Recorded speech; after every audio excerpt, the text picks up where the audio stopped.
Grass is really not the best thing for your lawn. It's the most popular option, but it serves no purpose, and to be honest, it's hard to take care of grass. You get those dry patches, it looks kind of grungy, it takes a lot of working to fertilize it, water it.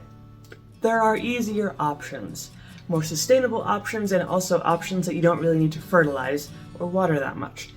So I'm going to get right into it and start with an alternative that's getting pretty popular, and that is moss. A lot of people don't consider moss as a lawn alternative. You know, you see it on the side of a tree or a log, but you can definitely use moss as a substitute for your grass lawn. One of the benefits of using moss is that, well, first of all, it has kind of a unique look. You know, people will definitely notice this different lawn that you have. But besides that, the thing about moss is that it kind of fertilizes itself because it breaks down the soil, it absorbs nutrients, it kind of just sustains itself.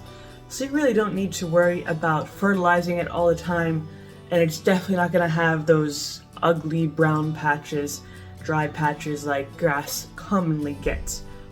Also, moss grows very, very easily. It kind of just spreads out like a weed while suppressing most weeds. You'll probably have to deal with some weeds, but it does a pretty good job of just kind of blanketing everything. Has a nice kind of carpet effect, very thick carpet effect there. And you don't usually need to water moss that often. Moss has a nice characteristic of really holding on to moisture with its fibers and things like that, and it's good kind of a moisture magnet. So you do have to water it occasionally.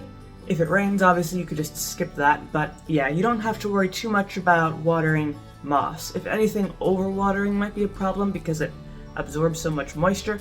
Besides that, moss is very easy to take care of, and it has a very pleasant kind of natural green smell, so the air around this lawn will smell quite clean and natural and fresh. Corsican mint is another grass lawn alternative. It is obviously a type of mint, so the thing about it, it's pretty durable. You can easily step on it, it's not gonna just die if you mess with it. And it's very easy to grow. Again, it's one of those plants that like to kind of creep out and just establish itself. And it's also known for its very fresh smell, being a type of mint. So if you do step on it, it'll probably release a nice minty smell.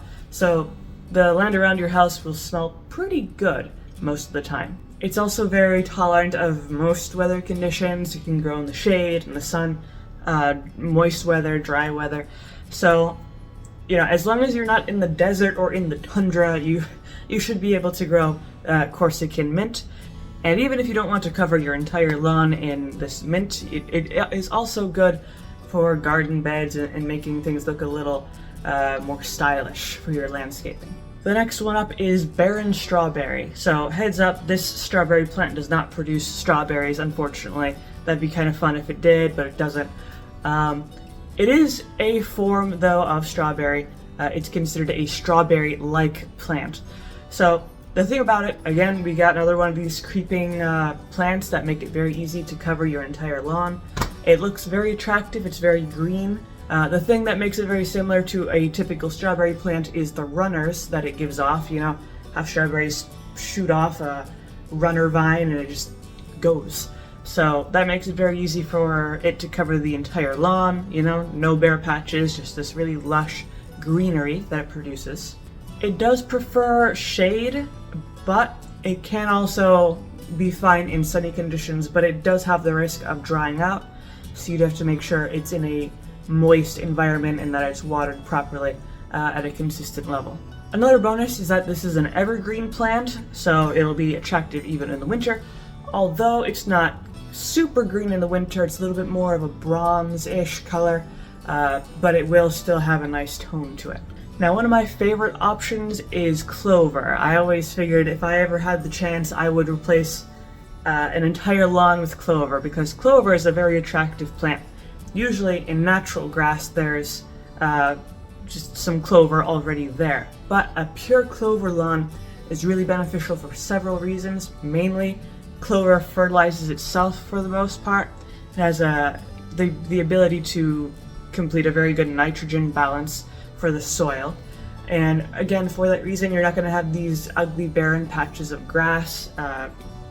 Clovers are very green, very kind of lush, and they produce these really nice white flowers at a certain point in the year. If you really wanted to, you could eat those flowers. Some people add them to their salads, but of course you don't have to do that if you just want your lawn to be ornamental. But clovers are very nice. They're very kind of it's a solid bed of just green, and you can definitely step on it. It's a little bit more delicate than typical grass, but it's still sturdy enough to be stepped on. You also don't need to mow a clover lawn very often because clovers only grow so tall. So, once they grow to a certain point, and they grow pretty slowly, then you can mow it, but you don't have to worry too much about that chore. The last one I'm going to mention is called fescue, which looks like regular grass, but it has the bonus of being pretty resistant to most weather conditions, and you don't have to mow it that often. It's pretty lush and dense, so you don't have to worry too much about it being patchy or being thin and, unattractive. It's a pretty reliable, dense option. It is a drought-tolerant plant as well, so that's an extra bonus if the weather is not in your favor for the moment. And again, it's a kind of a no-mow grass. You will have to mow it eventually, but definitely not as often as your typical grass. So if you want your lawn to look like regular grass, but you want it to be way easier to maintain, fescue is a really good option. But those are my main choices for grass lawn alternatives, because grass can be a real pain. So hopefully this information was helpful to you. Don't forget to like and maybe subscribe, and I make videos a few times throughout the week, so don't miss those.